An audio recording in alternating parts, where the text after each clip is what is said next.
বাজারের কেনা ফ্রোজেন পরোটাগুলো খেতে ইচ্ছে করছে? তাহলে দেরি কেন? এখনই বানিয়ে ফেলুন ঝটপট করে। আর এই পরোটাগুলো তৈরি করার পর থেকে মনে হচ্ছে যে এগুলো বাজার থেকে কিনে আনা একদমই ফ্রোজেন পরোটার মতো। পরোটাগুলো খেতে যেমন মজাদার, তৈরি করা কিন্তু ততটাই সহজ। পরোটা তৈরি করার জন্যই প্রথমে আমি এখানে বড় সাইজের একটি মিক্সিং বোল নিয়েছি। এর মধ্যে দিয়ে নেব 2 কাপ পরিমাণ ময়দা।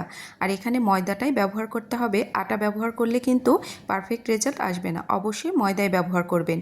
এরপর দিয়ে নিয়েছি স্বাদমতো লবণ, 1 টেবিল চামচ পরিমাণ গুঁড়ো দুধ, আর দিয়ে নিচ্ছি চিনি প্রায় হাফ টেবিল চামচ পরিমাণ। তো সবগুলো দিয়ে নিয়েছি। এরপর দিয়ে নেব বাটার। বাটার এখানে 4 টেবিল চামচ ব্যবহার করেছি।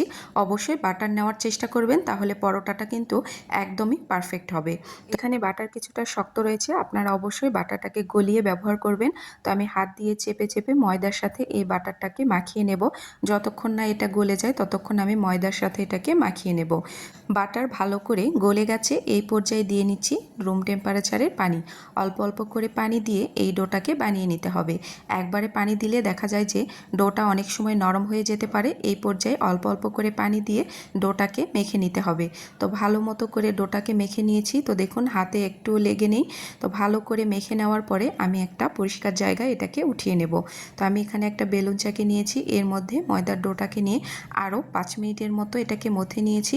এরপর আমি এখান থেকে কিছুটা লেচি কেটে নেব। আপনারা যেই সাইজের পরোটা বানাতে চাচ্ছেন সেই অনুযায়ী এখানে লেচিগুলোকে কেটে নেবেন। আমি এখানে 8টার মতো লেচি কেটে নিয়েছি।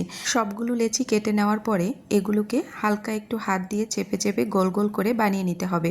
সবগুলোকে একই রকমভাবে বানিয়ে একটা বড় সাইজের বোলের মধ্যে আমি একটা একটা করে এই লেচিগুলোকে দেব, আর সামান্য একটু করে তেল দিয়ে নেব।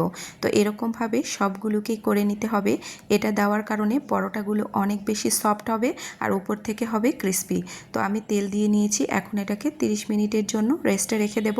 তো 30 মিনিট বাদে ফিরে এসেছি। তো দেখুন ডোটা একদমই সেট হয়ে গেছে। এই পর্যায়ে একটা একটা করে লেচি নিয়ে আমি পরোটাগুলোকে বানিয়ে নেব। তো দেখুন পরোটাগুলো বানানো কিন্তু খুবই ইজি। হাত দিয়ে চেপে চেপে আমি পাতলা একটা রুটি বেলে নেব।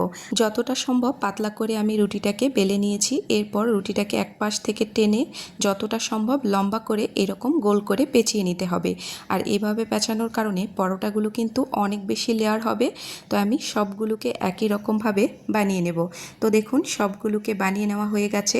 এখন এখানে আরও একটি পাতলা রুটি বেলে নিয়েছি, এর উপরে আমি 4টা লেচি দিয়ে নিচ্ছি। এরপর এটাকে কেটে এখন এটাকে চাদরের মতো করে মুড়িয়ে নিতে হবে। এইভাবে পরোটাগুলো বানিয়ে নেওয়ার কারণে পরোটার ভেতরে অনেক বেশি লেয়ার হবে এবং পরোটাগুলো কিন্তু একদমই পারফেক্ট হবে বাজারের কেনা পরোটার মতো। তো সবগুলোকে আমি একই রকমভাবে বানিয়ে নিয়েছি। এখন একটা লেচি নিয়ে আমি এখন পরোটাগুলোকে বানিয়ে নেব। হাত দিয়ে একটু লম্বা করে নিয়েছি, এরপর বেলুনের সাহায্যে আরও কিছুটা পাতলা করে নিচ্ছি।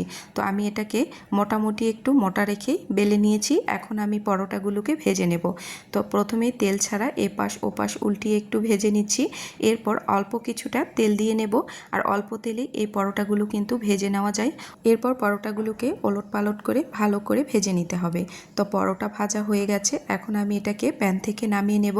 এইরকম করে সবগুলো পরোটাকেই ভেজে নিয়েছি। তো দেখুন পরোটাগুলো ভাজা হয়ে গেছে। একটু আপনাদেরকে শব্দটা শুনিয়ে দেখাই, দেখুন কতটা মুচমুচে হয়েছে। শব্দ শুনেই বুঝতে পারছেন পরোটাটা কতটা পারফেক্ট হয়েছে। আর পরোটার ভেতরেও কতটা লেয়ার হয়েছে তা আপনাদেরকে আমি দেখিয়ে দিচ্ছি। তো দেখুন পরোটার ভেতরেও কিন্তু অসম্ভব লেয়ার হয়েছে। এভাবে আপনারা বাসায় পরোটা তৈরি করে দেখবেন, একদমই বাজারের কেনা পরোটার মতো হবে। তো আজকের রেসিপিটি ভালো লাগলে অবশ্যই শেয়ার করতে ভুলবেন না। আল্লাহ হাফেজ, আসসালামু আলাইকুম।